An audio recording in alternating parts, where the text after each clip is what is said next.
After Brazil was chosen to host the World Cup in 2014, a deadline was set for January 1st to have all stadiums ready for mandatory tests ahead of the competition.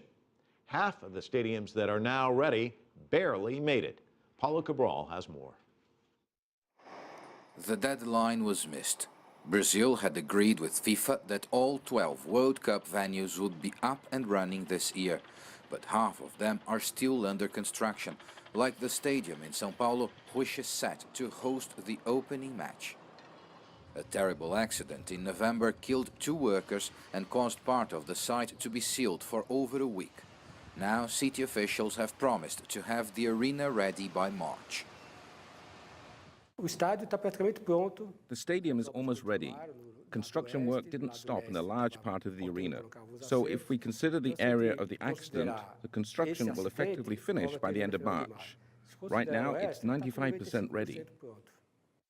The collapsed crane was being used to put in place one of the last parts of the roof structure when the accident happened.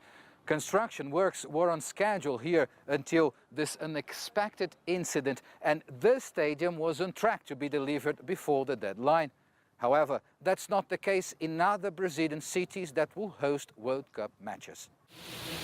In the central state of Mato Grosso, construction of the Pantanal Arena is running late, and while the beginning of the rainy season puts more pressure on the clock, authorities guarantee the stadium will be completed in time.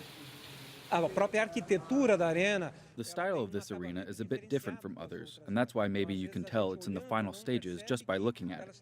But it will be ready in mid-February, and we'll be prepared to host the World Cup here. Further south, in the state of Paraná, works in the Baixada Arena are behind schedule because questions over the cost of the project delayed the release of funds.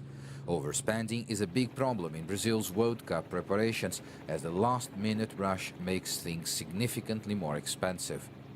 But despite all problems, in the streets of Brazil, people still believe the country will offer the world a beautiful party, somehow. There is a lot of pressure, of course, and concern with these delays. But in the end, I think we'll be able to have a good World Cup. There is some tension in the air, but I think, in the end, things will happen as planned, no problem. The big problem will be if Brazil is the winner of the Cup. We're used to seeing everything left for the last minute in Brazil. So yes, I think we'll be ready in time. Most observers believe Brazil will be successful in its bid to organize the World Cup, but warn that the country could have spent less money with better planning. Paulo Cabral, CCTV, São Paulo.